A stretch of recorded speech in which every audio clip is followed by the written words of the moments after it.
There is a man sitting quietly right now, maybe 35, maybe 40 years old. He watches younger men buy houses, build tech companies, and celebrate milestones, while his own life feels like a prolonged, endless waiting room. Society has a very specific word for him. It calls him a failure, left behind. But psychology and neurobiology have a completely different term. And what is actually happening inside his brain during these quiet, seemingly wasted years is not stagnation at all. It is something else entirely. If you feel like you are running out of time, or if you know someone who seems chronically stuck in their own potential, what you are about to hear will shatter everything you thought you knew about success. Because the modern world has sold us a toxic lie about speed. It demands that you peak in your 20s. But for a very specific type of male brain, early success isn't just unlikely. It is psychologically destructive. They require a long, often agonizing period of isolation, a dark incubation. And when you finally understand why their nervous system forces them to isolate. To understand the late bloomer, we have to stop looking at the lack of results on the outside and start looking at the invisible machinery operating on the inside. Think about how this man behaves. While others are networking and shouting their minor victories, he gets quiet. He retreats. He might spend years jumping between interests, obsessively researching topics that have no immediate financial payoff. From the outside, it looks like he is lost, like he lacks discipline. But here's the contradiction that psychologists have spent decades trying to decode. When you actually test these men, when you look at their cognitive depth, their problem-solving skills, and their resilience, they often score significantly higher than the early achievers. They are not less capable. In many cases, they are hyper-capable. So why are they stuck? Why does a brain wired for high performance suddenly put the brakes on and force the body into isolation?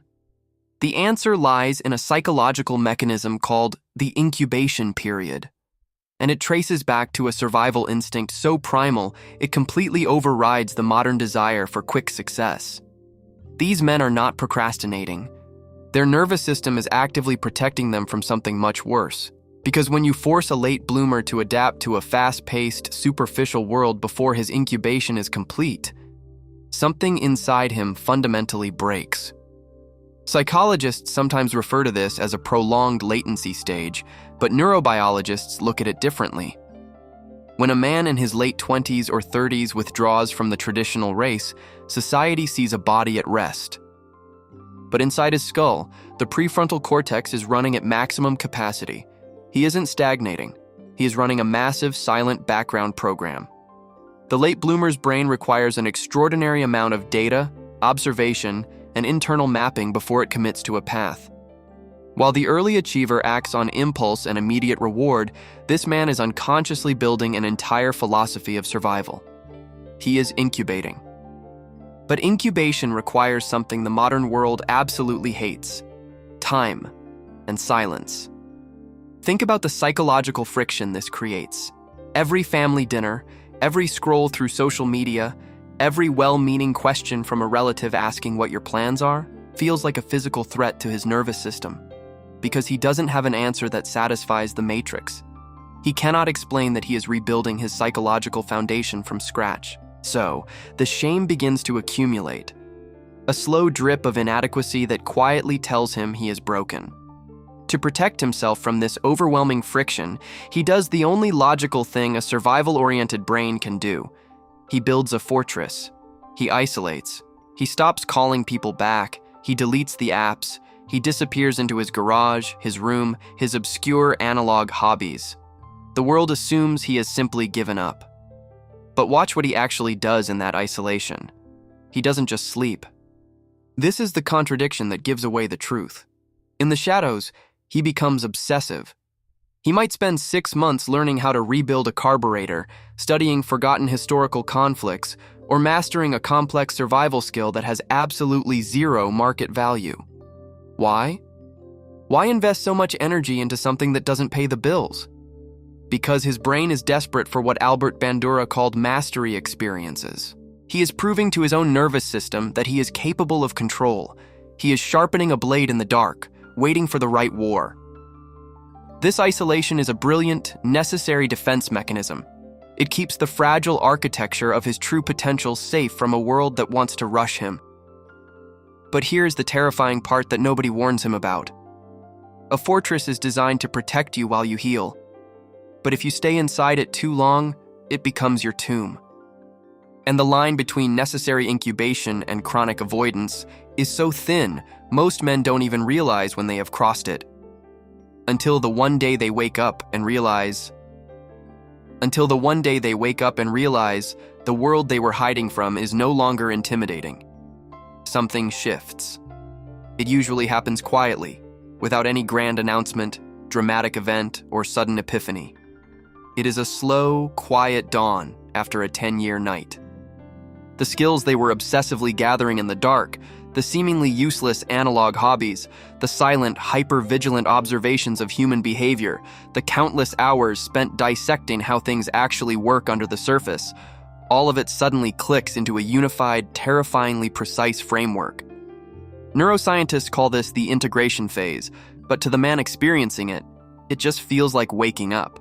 For a decade or more, this man's brain was acting like a sponge, absorbing raw data, mapping out the extreme complexities of human behavior, and making profound micro-connections.